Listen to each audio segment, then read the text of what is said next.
ஸ்ரீ குருபியோ நமக. திருமூலர் திருமந்திரம் உரையன் 32 விளக்கம்.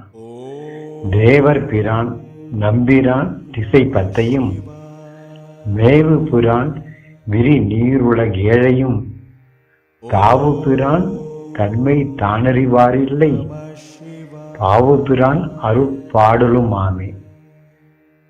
தேவர் பிரான் நம்பிரான் திசை 10 ஒவ்வொரு மானுட உடம்பில் மத்தியில் உயிர் வித்தாக வீட்டிற்கும் தேவர்களுக்கெல்லாம் முதல்வனான பரம்பொருள் திசை 10 காற்றாக திகழ்ந்து கொண்டிருக்கிறான்.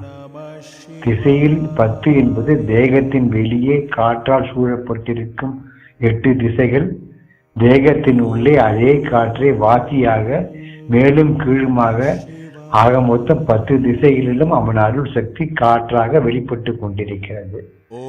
மேவு பிரான் விரி நீருலகேழையும் உலகில் உள்ள 7 கடல்களின் மொத்த பரப்பளவு 70%.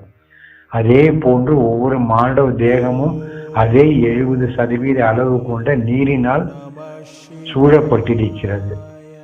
தாவு பிரான் தன்மை தானறிவாரில்லை.